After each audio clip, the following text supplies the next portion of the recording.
Welcome back. It's a new week, y'all. Yes, it's a new month, new series of stage races. This first one, this whole series is called Sea Breeze. This first one is going coastal. It's a very, very good race. I enjoyed this race a lot. I also enjoyed the competition I had. I had a couple of comments from a couple of people. Hey, Grandpa Dave, I explained the hill thing because you said something. I've tried to put it in the comments. If y'all look on Zwift, if you look over there on the race activities for me, you'll see the comments in there. I put comments in there explaining what I do with heels because I am a much bigger guy. So you have to strategically plan for the heels.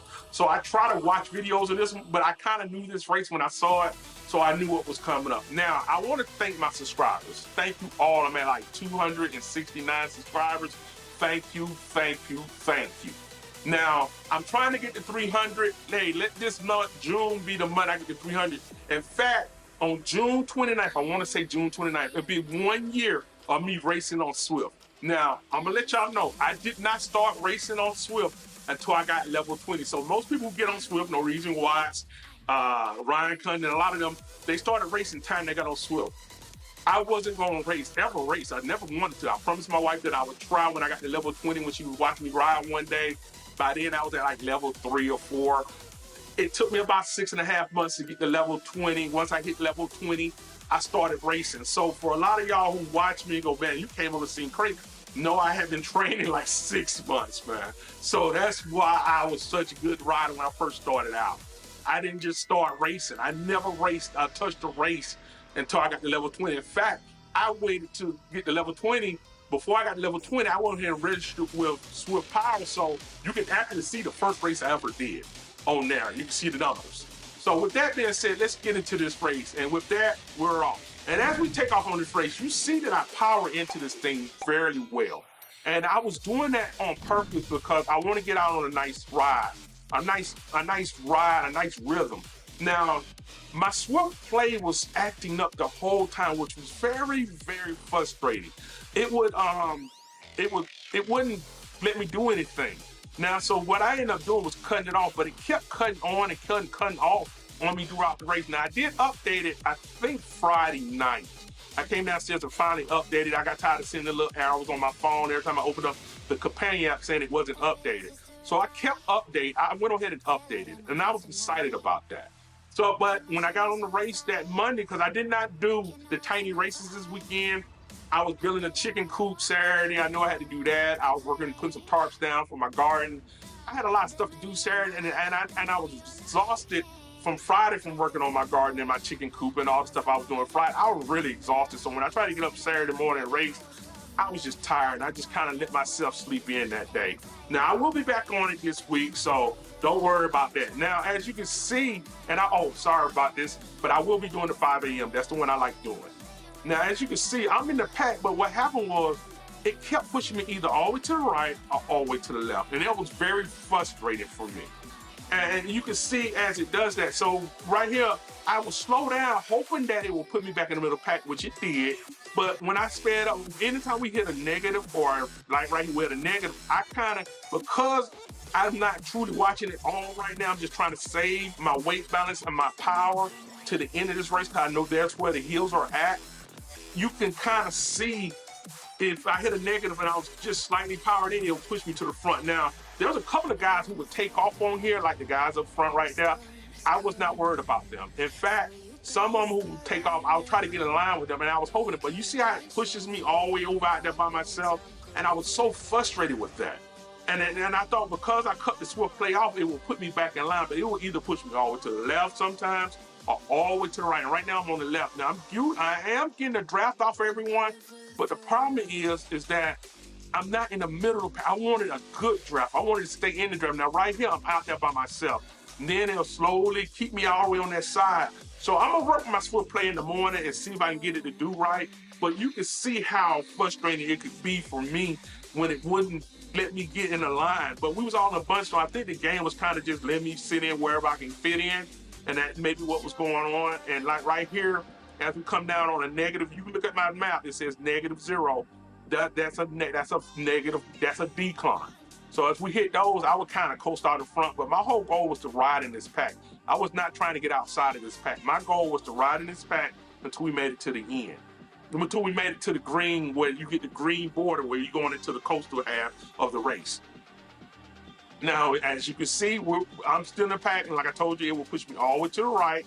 And like I say, if I had Zwift Play on, I could fight back. It kind of lets you fight back into the pack. But with the way it was doing this, it wasn't letting me fight back into the pack, and that was very frustrating, man. Like I said, I was trying to work with it, but it was frustrating because I knew that I needed to keep my weight balance. I needed to keep everything like I'm doing now, my heart rate low, because the end of the race is where you're gonna be fighting a lot, because you're gonna have hills, and I knew that you was gonna have declines.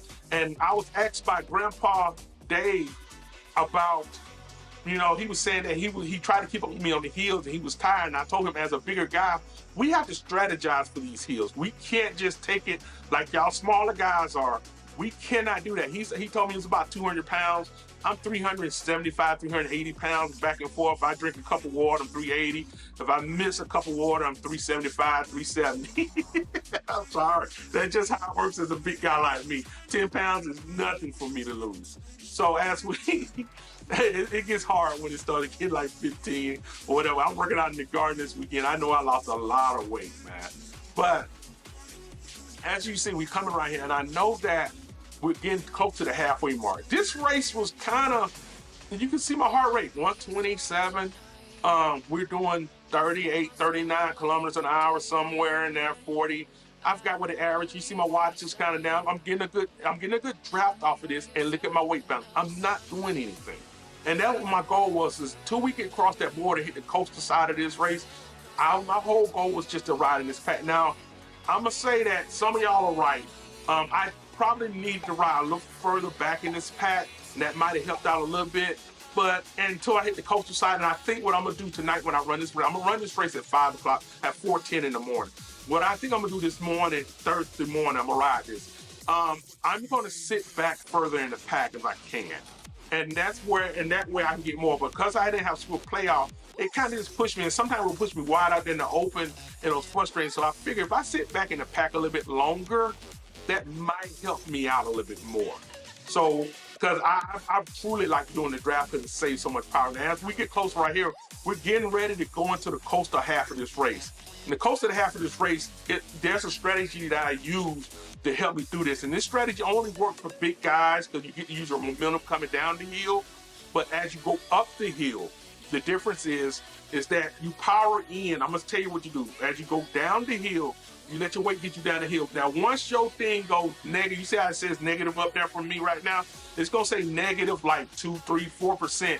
Once it hits flat zeros, you power in. I know it on Zwift, you can look at the map and it says percentage. Once that percentage hits 0, you power in. Now, here we go into this part right here.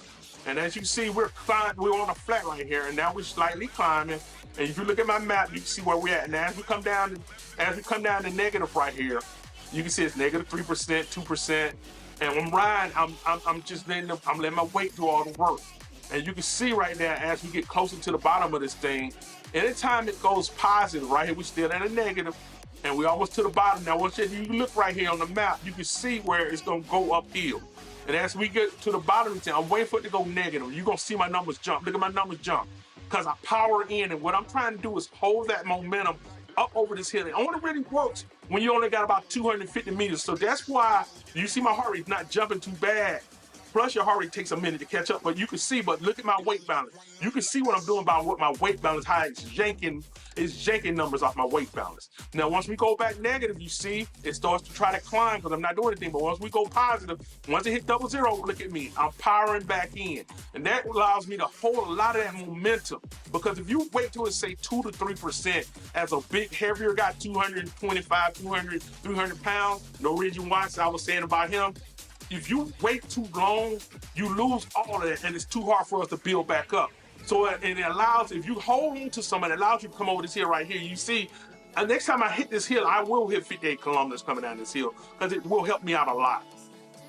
And what I do is I ride down this hill with them, and the guy in front, I was not scared of him leaving like he did. I knew we would catch him, so I just stayed right where we were, and I let the pack come up to me and come up back with me. Now, we back on the power upper incline. You saw it went negative, and I powered all the way into this thing. And you power all the way till you see negative again. and flat. And there we go right now. And you come out the power, you let the whatever you got going down work for you. And this is why I tell everyone that I love the sauce. If you look at my map, it shows every grain that we're gonna do. Now we know this is steep right here. Now, but I know at the bottom that it's gonna force me to power back in. So what I'm doing is riding, and I'm waiting for us to get to the bottom of this thing. And as we get to the bottom of this thing, you see the power back into it. And what that does, it helps me stay with them. And it keeps a lot of that momentum. Look at everybody below us. They're at 35, 36. As a bigger guy, if I wait, I'm gonna lose too much speed. So I have to power in right now. You hold this power until you go back into the negative. Now I'm negative. Now look at my power drops again. And what I'm doing now, once it goes positive again, look at me, I power back into this thing. Look at my weight balance. It's going, I'm killing it, because this is where I knew I was gonna have to do that at. So you keep doing that on all these hills. Now right here, we're going back into a positive. Look at me powering to this hill. Now you hold your power until you get over the top of this hill. Now once it go negative, you come out of it and you let that help you out down on the other side. But when you hit positive again, you have to power back into it. You only get a few moments. Now it's fast on here because I'm going at about 150% of speed. But when it's slow, you can kind of see it even more. Now you see it goes positive, and look at my wattage. I'm powering into this thing to hold that, because my whole goal right now is just stay close to the front. I cannot let them get too far out in front. Now, I saw him right here, and I wanted to ride his tail, and as this guy came up behind me right here, I decided that I was gonna ride with them. Now, I don't know if Grandpa was right in here with me. You can put in the comments if you were, but you can see that I was trying to catch him, but I was only trying to slowly catch him. I wanted somebody to get in front of me. I did not want to burn myself out because we were still at 2.2 kilometers away. Once we get down to 1 kilometer, I probably would have burnt out into him, but as the guy got in front of me right here, I decided to hold with him. And I was gonna let him pull me along up to the front guy. And as we get up to the front guy, I get up in the front of this thing, and we only got 1.6 left. We come down to a negative climb. Now, when we do this again, I'm gonna power so much into this climb because I think I can pull this off a little bit better if I do it just right. I underestimated how long this was, but as we come down, if I hit the power in just right, it could have pulled me over this hill with ease. Now, I am powering into this hill, and I kind of got distracted. Someone wiped my face. I kind of lost it for a moment, and then I got back in. We were going down a negative. So my whole goal was to catch up to him right here in front of me and ride with him until we get to about 500 meters. Right at this bridge, I think it brings you up to about 600 meters. And on the other side of the bridge, you come down to almost 500, about 500 meters. On the other side of the bridge, there's a slight decline, and that's where I need to make my attack at. So as you come right here, you see we're 500 meters out. I'm here to make my attack, and I'm gonna look at my watch. I'm starting to make my attack now. I see the negative, and I'm putting it in, and I should have put in even more. Hey, that's my fault, but hey, look at it. I'm pushing, and he drops off the back of me. Man, I was so mad. I was trying to catch him, but he timed it just right. Thank y'all for watching my videos. Thank y'all for inspiring me. I want to say to all my subscribers, keep subscribing. Help me get to 300. If you don't watch no other video this weekend and hear from me anywhere else, ride on.